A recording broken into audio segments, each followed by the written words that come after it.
مدارس کو محبت کا چمن لکھنا، بہت ایمانداری سے ہمارا یہ سخن لکھنا، سبق انسانیت کا سیکھتے ہیں سب مدارس میں،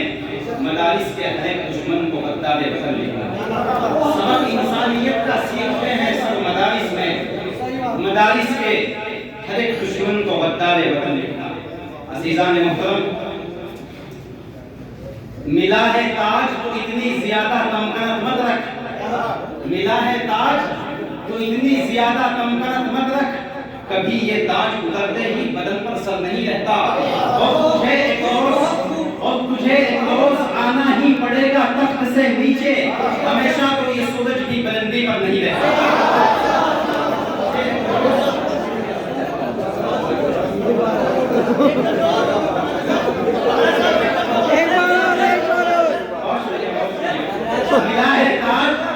ملا ہے تاج تو اتنی زیادہ تمکنت مت رکھ، کبھی یہ تاج اترتے ہی بدن پر سر نہیں رہتا، اور تجھے ایک روز آنا ہی پڑے گا تخت سے نیچے، ہمیشہ تو یہ سورج بھی بلندی پر نہیں رہتا۔ اور 40 میں یہ کہ بات جو پردے میں ہے وہ بات بھی کھل جائے گی، بات جو پردے میں ہے وہ بات بھی کھل جائے گی، کل تلک خود تجھ پہ تیری ذات بھی کھل جائے گی، ہم نے دیکھا ہے سکندر کو فنا ہوتے ہوئے، وقت آنے دے تیری اوقات بھی کھل جائے گی، ہم نے دیکھا ہے سکندر کو فنا ہوتے ہوئے، وقت آنے دے تیری اوقات بھی کھل جائے گی۔ بہت بہت شکریہ۔ میں عرض یہ کر رہا تھا عزیزان محترم، اللہ تبارک و تعالیٰ نے جب میرے اور آپ کے نبی کو اس دنیا میں بھیجا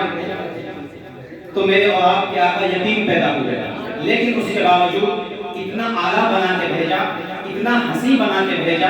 اتنا پیارا بنا کے بھیجا، لوگوں مصطفیٰ بنا کے بھیجا، مصطفیٰ بنا کے بھیجا، جان جانے وفا ہے میرا مصطفیٰ، روح ارض و سما ہے میرا مصطفیٰ، آدمیت آدم میرا مصطفیٰ، افضلیت آدم میرا مصطفیٰ، شمع غار الہ ہے میرا مصطفیٰ، واضح لکھا ہوا ہے یہ قرآن میں، نہ تخیل تصور نہ دیوان میں، آدم و نوح و ابراہیم و ایمان سے، ان اللہ اصطفیٰ ہے میرا مصطفیٰ، شیش کی عظمتیں ساری اپنی جگہ، شیش کی عظمتیں ساری اپنی جگہ، آگے دیکھو حکایت میرا مصطفیٰ، نور کی تبلیغ میں جن کا آیا ذکر، نور کی تبلیغ میں جن کا آیا ذکر، بس صحابی پکارا جس کو میرا مصطفیٰ، ابن یعقوب پیتے وہ یوسف حسین، بس صحابی صلاحت میرا مصطفیٰ، جنہوں نے یوسف کو دیکھا انہوں نے پورے کاٹے، جنہوں نے میرے آقا کو دیکھا وہ پورے کٹ گئے، جنہوں نے یوسف کو دیکھا انہوں نے پورے کاٹے، جنہوں نے میرے آقا کو دیکھا وہ پورے کٹ گئے۔ کرم ہو رہا ہے، کرم ہو رہا ہے، کرم ہو رہا ہے، کرم ہو رہا ہے، یہاں ذکر خیر الامم ہو رہا ہے، کرم ہو رہا ہے، کرم ہو رہا ہے، یہاں ذکر خیر الامم ہو رہا ہے، میں نعت نبی لکھنے بیٹھا ہوں لیکن ہر ایک حرف خود ہی رقم ہو رہا ہے، وہاں حسن یوسف پہ انگلی کٹی تھی اور یہاں عشق میں سر قلم ہو رہا ہے۔ آئیے پروگرام کو آگے بڑھاتے ہیں اور ایک ایسے شاعر کو بلانا چاہتا ہوں جو